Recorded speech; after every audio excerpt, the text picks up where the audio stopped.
नमस्कार दोस्तों, स्वागत है आप सभी का एक बार फिर से आपके अपनी YouTube channel quality content studio पर। तो दोस्तों हम पढ़ रहे हैं मध्यकालीन भारतीय इतिहास और मध्यकालीन भारतीय इतिहास की श्रृंखला के अंतर्गत आज हम लोग कवर करने वाले हैं मोहम्मद गौरी से जुड़े इसके मोस्ट इम्पॉर्टेंट टॉप 50 एमसीक्यूज जो अक्सर एग्जाम में पूछे जाते हैं। तो चलिए शुरू करते हैं। फर्स्ट नंबर क्वेश्चन है हमारा कि निम्न में से किसे भारत में मुस्लिम या फिर तुर्की सत्ता का संस्थापक माना जाता है? कुतुबुद्दीन ऐबक को, महमूद गजनबी को, मोहम्मद गौरी को या फिर मोहम्मद बिन कासिम को? तो इसका सही आंसर होगा दोस्तों option number C, Mohammad Ghori को भारत में तुर्की सत्ता का संस्थापक या फिर मुस्लिम सत्ता का संस्थापक माना जाता है। सेकेंड नंबर क्वेश्चन है हमारा कि मोहम्मद गौरी ने भारत के किस प्रांत पर सर्वप्रथम आक्रमण किया था? पंजाब पर, मुल्तान पर, गुजरात पर या फिर बंगाल पर? तो इसका सही आंसर होगा दोस्तों ऑप्शन नंबर बी, मुल्तान पर। मोहम्मद गौरी ने सबसे पहले भारत के मुल्तान प्रांत पर आक्रमण किया था। चलते हैं दोस्तों थर्ड नंबर क्वेश्चन की ओर कि मोहम्मद गौरी का प्रथम आक्रमण मुल्तान पर कब हुआ था? 1178 ईस्वी में, 1176 ईस्वी में, 1175 ईस्वी में या फिर 1191 ईस्वी में? तो इसका सही आंसर होगा दोस्तों ऑप्शन नंबर सी, 1175 ईस्वी में मोहम्मद गौरी ने सबसे पहले मुल्तान पर आक्रमण किया था। चलते हैं दोस्तों फोर नंबर क्वेश्चन की ओर कि तराइन का प्रथम युद्ध कब हुआ था?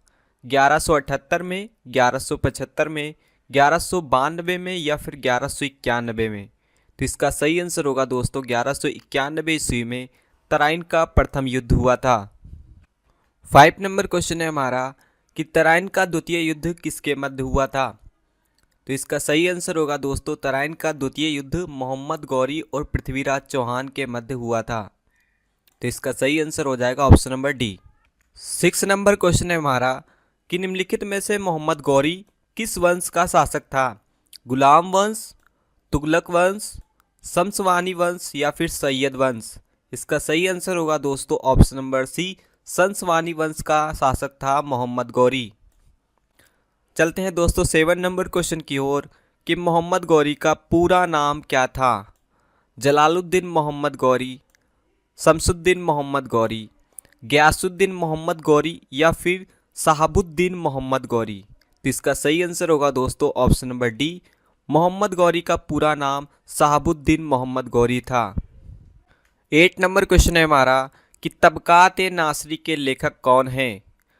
अमीर खुसरो, वी स्मिथ, बदायूनी या फिर मिनहाज उस सिराज? तो दोस्तों तबकात-ए-नासरी के लेखक हैं मिनहाज उस सिराज। चलते हैं दोस्तों 9 नंबर क्वेश्चन की ओर कि तराइन का प्रथम युद्ध किसके मध्य हुआ था?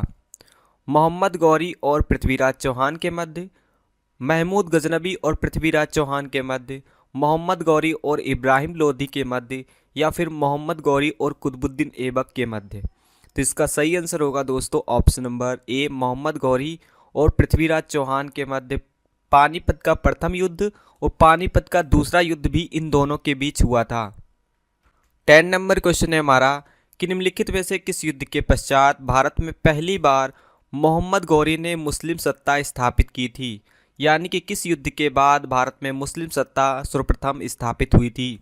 गुजरात का युद्ध, तराइन का प्रथम युद्ध, तराइन का द्वितीय युद्ध या फिर कन्नौज का युद्ध? तो इसका सही आंसर होगा दोस्तों ऑप्शन नंबर सी, तराइन के द्वितीय युद्ध के बाद भारत में मोहम्मद गौरी ने मुस्लिम सत्ता की स्थापना की थी। 11 नंबर क्वेश्चन है हमारा कि गौर साम्राज्य का संस्थापक कौन था? महमूद गजनबी, मोहम्मद गौरी, गयासुद्दीन मोहम्मद बिन साम या फिर इनमें से कोई नहीं? तो दोस्तों गौर साम्राज्य का संस्थापक था option number C, Ghiyasuddin Muhammad bin Sam, जो गौर वंश का संस्थापक के साथ साथ गौर वंश का प्रथम शासक भी माना जाता है। 12 नंबर क्वेश्चन है हमारा कि पृथ्वीराज रासो के लेखक कौन हैं? प्रेमचंद, हजारी प्रसाद द्विवेदी, चंदर बरदाई या फिर मिनहाज उस सिराज? तो इसका सही आंसर होगा दोस्तों option number C, Chandar Bardai की ग्रंथ है पृथ्वीराज रासो। 13 नंबर क्वेश्चन है हमारा कि कन्नौज या चंदावर का युद्ध दोस्तों कन्नौज के युद्ध को ही चंदावर के युद्ध के नाम से जानते हैं। तो चंदावर का युद्ध किसके मध्य हुआ था? मोहम्मद गौरी और पृथ्वीराज चौहान के मध्य, मोहम्मद गौरी और कुतुबुद्दीन ऐबक के मध्य, मोहम्मद गौरी और यलदौज के मध्य, या फिर मोहम्मद गौरी और जयचंद के मध्य। तो इसका सही आंसर होगा दोस्तों option number D, Mohammad Ghori और जयचंद के मध्य कन्नौज या चंदावर का युद्ध हुआ था। 14 नंबर क्वेश्चन है हमारा कि भारत में सर्वप्रथम देवी लक्ष्मी की आकृति वाले एवं अरबी लेख से निर्मित सिक्के किसने चलवाए थे? मोहम्मद गौरी ने, महमूद गजनबी ने, कुतुबुद्दीन ऐबक ने, या फिर मोहम्मद बिन कासिम ने। तो इसका सही आंसर होगा ऑप्शन नंबर ए, मोहम्मद बिन गौरी ने दोस्तों अपने शासनकाल में ऐसे सिक्के चलवाए थे जिसकी एक ओर देवी लक्ष्मी की आकृति बनी थी और उसकी दूसरी ओर अरबी लेख अंकित थे। 15 नंबर क्वेश्चन है हमारा कि मोहम्मद गौरी के गुजरात पर आक्रमण के समय गुजरात का शासक कौन था? पृथ्वीराज चौहान, जयचंद, भीम द्वितीय, या फिर कुतुबुद्दीन ऐबक। तो इसका सही आंसर होगा दोस्तों ऑप्शन नंबर सी, भीम द्वितीय। हालांकि दोस्तों उस समय जिस समय मोहम्मद गौरी ने गुजरात पर आक्रमण किया था उस समय वास्तविक रूप से तो भीम द्वितीय के बड़े भाई मूलराज द्वितीय वहाँ के शासक थे, लेकिन सेनापति के रूप में भीम द्वितीय ही उस शासन को संचालित कर रहे थे। 16 नंबर क्वेश्चन है हमारा कि निम्नलिखित में से किस तुर्की शासक ने मुइज़ुद्दीन की उपाधि धारण की थी? महमूद गजनबी ने, मोहम्मद गौरी ने, जयचंद ने, या फिर कुतुबुद्दीन ऐबक ने। तो इसका सही आंसर होगा दोस्तों option number B, Mohammad Ghori ने मुइज़ुद्दीन की उपाधि भी धारण की थी। 17 नंबर क्वेश्चन है हमारा कि मोहम्मद गौरी किस वर्ष गौर प्रांत का शासक बना? 1112 ईस्वी में, 1116 ईस्वी में, 1173 ईस्वी में, या फिर 1178 ईस्वी में। तो इसका सही आंसर होगा दोस्तों ऑप्शन नंबर सी, 1173 ईस्वी में। लेकिन दोस्तों वास्तविक रूप से देखा जाए तो मोहम्मद गौरी अपने भाई की मृत्यु के बाद ही 1202 ईस्वी में गौर प्रांत का वास्तविक रूप से शासक बनता है, क्योंकि दोस्तों 1202 ईस्वी तक उसके भाई गयासुद्दीन मोहम्मद बिन साम ही गौर प्रांत का वास्तविक रूप से शासक रहता है। जब उसकी मृत्यु हो जाती है तब मोहम्मद गौरी 1202 ईस्वी में गौर प्रांत का वास्तविक शासक बनता है और 1206 ईस्वी तक ये शासन करता है। 18 नंबर क्वेश्चन है हमारा कि तराइन का द्वितीय युद्ध कब हुआ था? तो दोस्तों तराइन का प्रथम युद्ध तो हुआ था 1191 ईस्वी में, और तराइन का द्वितीय युद्ध कब हुआ था? तो इसके एक साल बाद यानी कि 1192 ईस्वी में। तो इसका सही आंसर हो जाएगा ऑप्शन नंबर बी। 19 नंबर क्वेश्चन है हमारा कि निम्नलिखित में से किस युद्ध में पृथ्वीराज चौहान ने मोहम्मद गौरी को पराजित किया था? तराइन के प्रथम युद्ध में, तराइन के द्वितीय युद्ध में, कन्नौज के युद्ध में, या फिर पानीपत के प्रथम युद्ध में।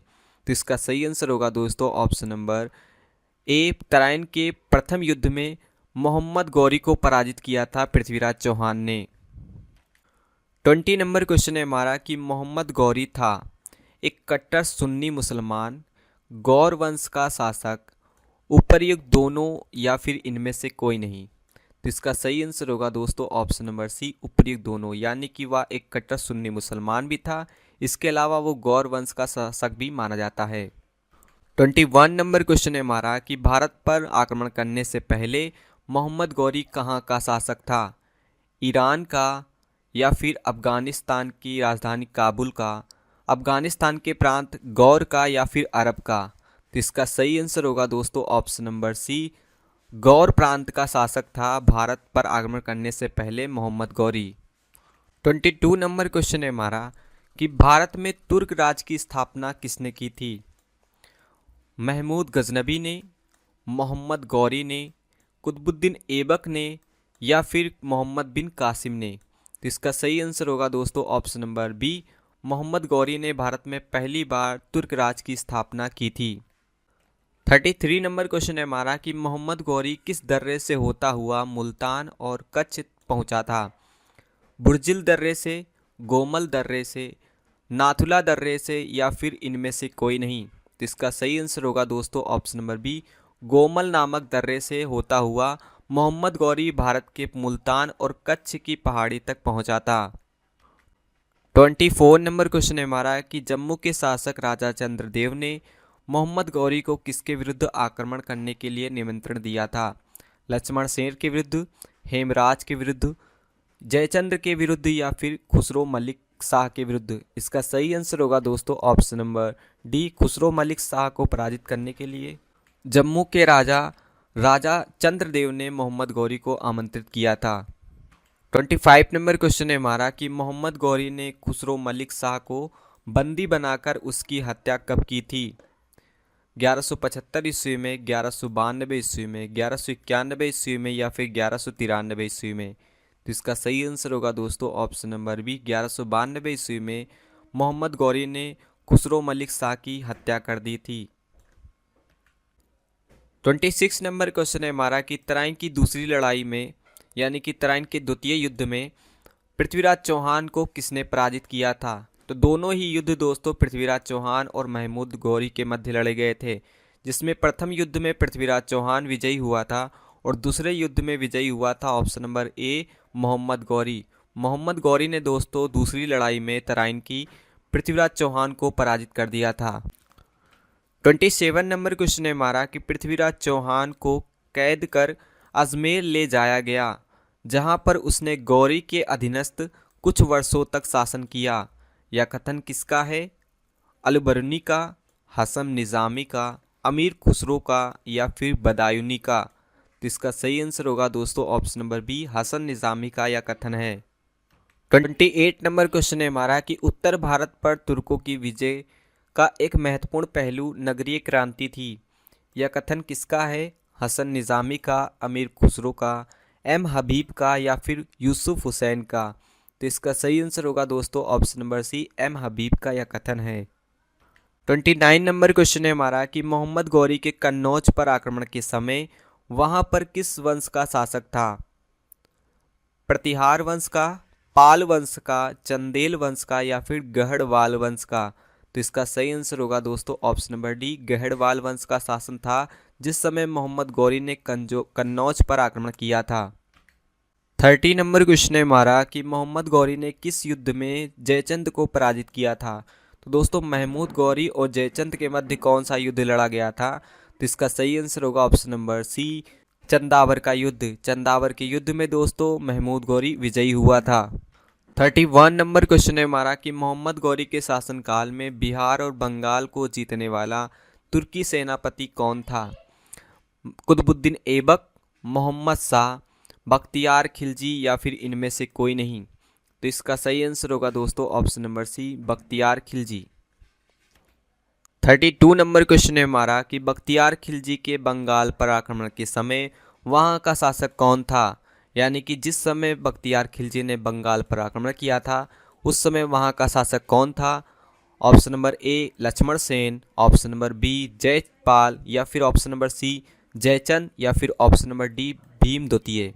तो इसका सही आंसर होगा दोस्तों option number A, Lakshman Sen. 33 नंबर क्वेश्चन है हमारा कि सन 1202 ईस्वी में बिहार में स्थित नालंदा विश्वविद्यालय को किसने नष्ट किया था? मोहम्मद गौरी ने, मोहम्मद गजनबी ने, बख्तियार खिलजी ने या फिर कुतुबुद्दीन ऐबक ने? तो इसका सही आंसर होगा दोस्तों option number C, Bakhtiyar Khilji ने।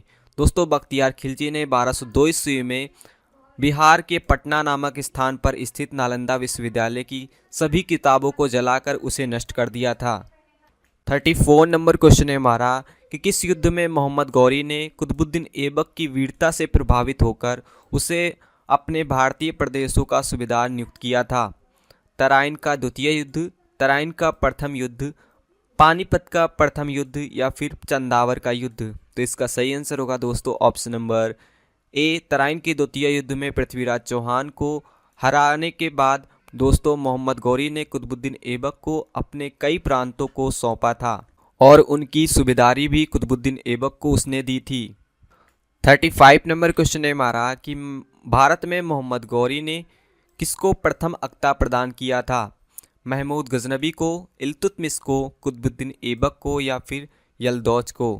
तो इसका सही आंसर होगा दोस्तों option number C, Qutubuddin Aibak को।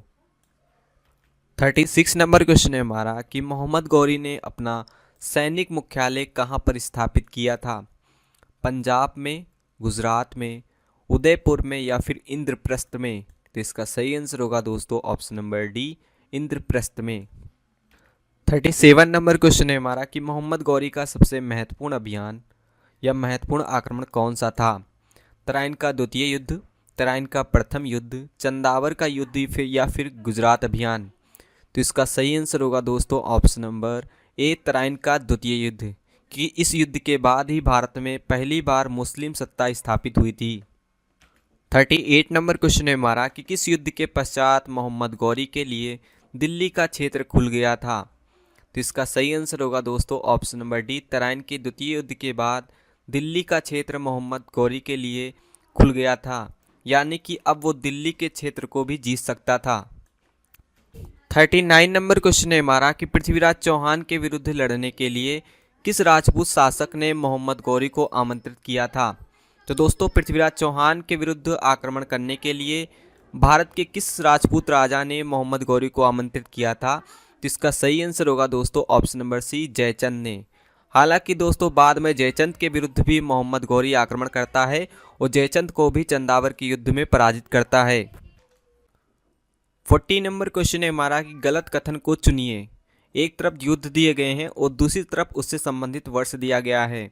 तो दोस्तों चंदावर का युद्ध हुआ था 1194 ईस्वी में, ये ऑप्शन सही है।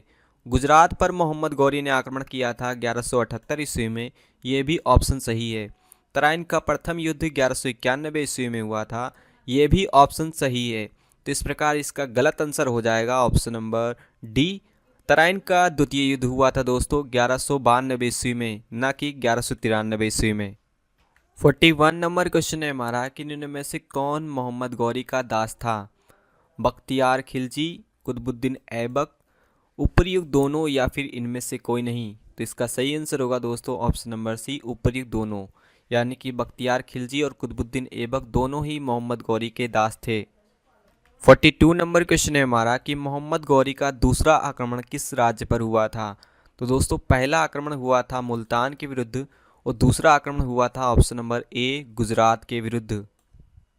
43 नंबर क्वेश्चन है हमारा कि मिनहाज उस सिराज की ग्रंथ तबकात नासरी मूल रूप से किस भाषा में लिखी गई है? अरबी में, फारसी में, उर्दू में या फिर ईरानी में?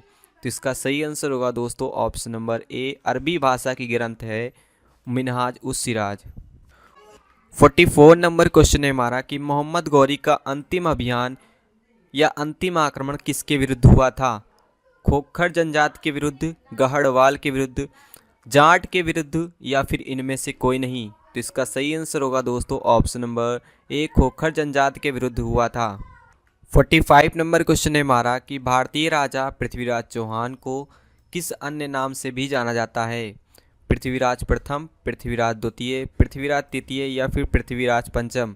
तो इसका सही आंसर होगा ऑप्शन नंबर सी, पृथ्वीराज तृतीय। 46 नंबर क्वेश्चन है हमारा कि निम्नलिखित में से कौन सी उपाधि मोहम्मद गौरी ने धारण की थी? गाजी की, सुल्तान की, बादशाह की या फिर सिकंदर सानी की? तो इसका सही आंसर होगा ऑप्शन नंबर बी, सुल्तान की। 47 नंबर क्वेश्चन है हमारा कि पंजाब की खोखर जनजाति पर मोहम्मद गौरी ने किस वर्ष आक्रमण किया था? 1202 ईस्वी में, 1205 ईस्वी में, 1206 ईस्वी में या फिर 1208 ईस्वी में? तो दोस्तों भारत लौट कर आया था मोहम्मद गौरी पुनः 1205 ईस्वी में, लेकिन उसने आक्रमण किया था 1206 ईस्वी में। तो इस प्रकार इसका सही आंसर होगा ऑप्शन नंबर सी। 48 नंबर क्वेश्चन है हमारा कि मोहम्मद गौरी की हत्या किसने की थी? जाट ने, खोखर ने, जयचंद ने या फिर पृथ्वीराज चौहान ने? तो दोस्तों मोहम्मद गौरी का अंतिम आक्रमण खोखर जनजाति के विरुद्ध हुआ था और एक खोखर ने ही मोहम्मद गौरी की हत्या की थी। 49 नंबर क्वेश्चन है हमारा कि 15 मार्च 1206 ईस्वी को मोहम्मद गौरी की हत्या हो गई के बाद मोहम्मद गौरी को कहाँ दफनाया गया? लाहौर में, पंजाब में, मुल्तान में या फिर गजनी में? तो दोस्तों मोहम्मद गौरी गजनी यानी कि गौर साम्राज्य का शासक था, इस कारण उसे गजनी में ही दफनाया गया था। नेक्स्ट एंड लास्ट क्वेश्चन है हमारा कि मोहम्मद गौरी की मृत्यु के बाद उसके द्वारा जीते गए भारतीय प्रांतों का सूबेदार कौन बना? बख्तियार खिलजी, कुतुबुद्दीन ऐबक, यलदौज या फिर इब्राहिम लोदी? तो इसका सही आंसर होगा दोस्तों ऑप्शन नंबर बी, उसका गुलाम कुतुबुद्दीन ऐबक ही उसकी मृत्यु के बाद उसके द्वारा जीते गए भारतीय प्रांतों का सूबेदार बना था। तो दोस्तों आज के लिए इतना ही। इस वीडियो कंटेंट की PDF आप फ्री ऑफ कॉस्ट डाउनलोड कर सकते हैं, लिंक मैं डिस्क्रिप्शन बॉक्स में दे दूंगा।